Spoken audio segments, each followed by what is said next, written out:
Hi, class.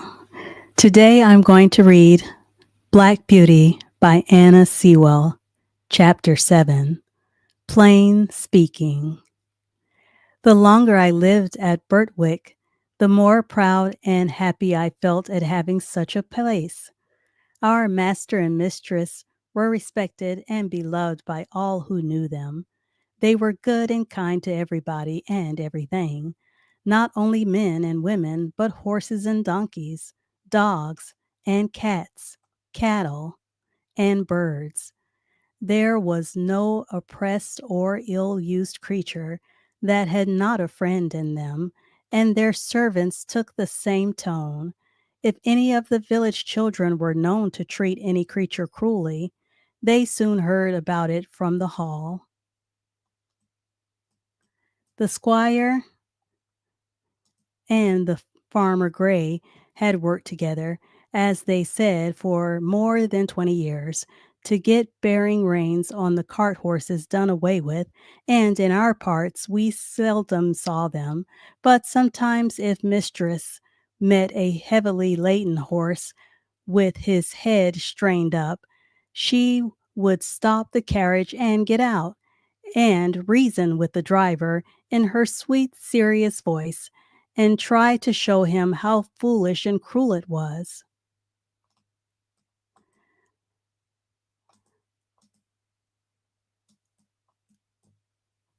I don't think man could withstand our mistress. I wish all ladies were like her. Our master, too, used to come down very heavy sometimes.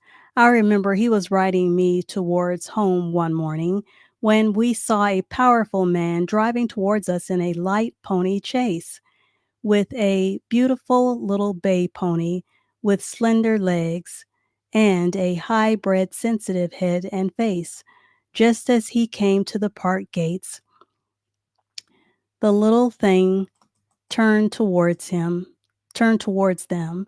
The man, without word or warning, wrenched the creature's head round with such a force and suddenness that he never threw it on its on his haunches, recovering itself. It was going on when he began to lash it furiously. The pony plunged forward, but the strong, heavy hand held the pretty creature back with force almost enough to break its jaw, whilst the whip still cut into him. It was a dreadful sight to me, for I knew what fearful pain it gave that delicate little mouth. But master gave me the word, and we were up with him in a second. "Sawyer," he cried in a stern voice, "is that pony made of flesh and blood?" "Flesh and blood and temper," he said. "He's too fond of his own will, and that won't suit me." He spoke as if he was in a strong passion.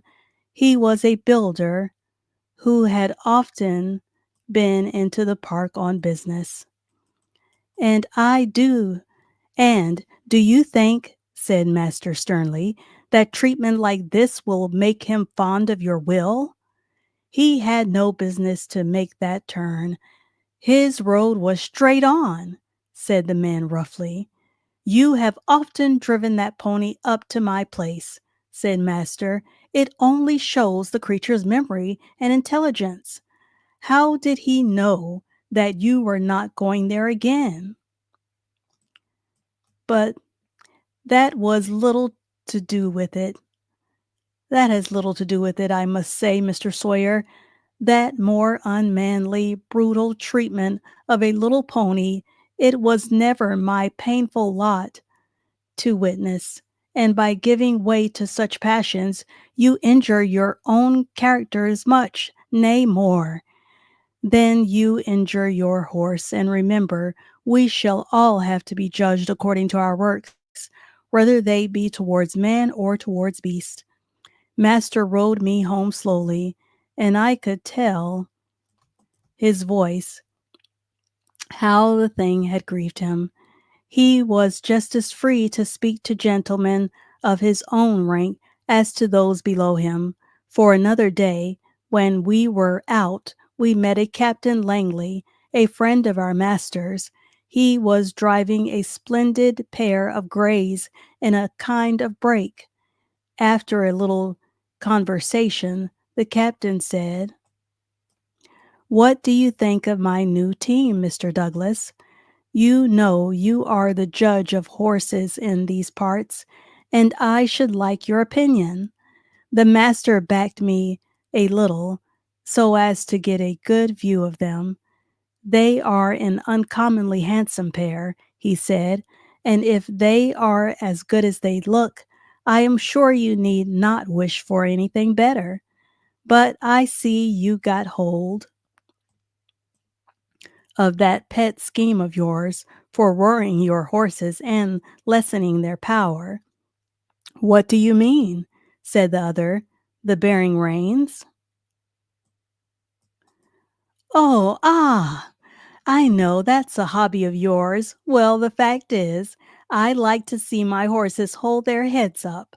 "So do I," said master, "as well as any man, but I don't like to see them held up. That takes all the shine out of it.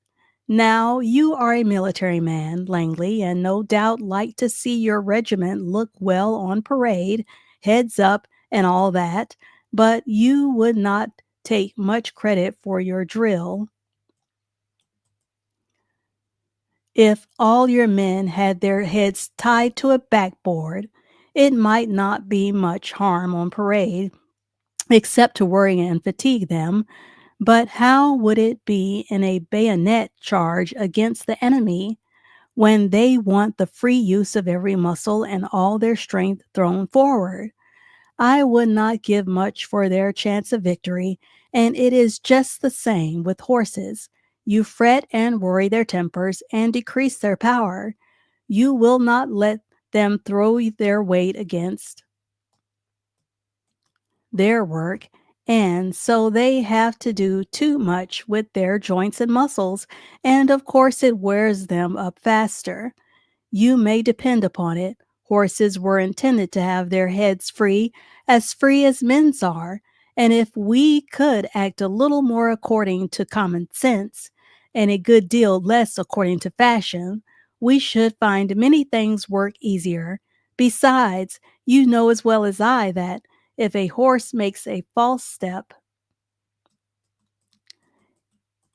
he has much less chance of recovering himself if his head and neck are fastened back. And now," said the master, laughing, "I have given my hobby a good trot out.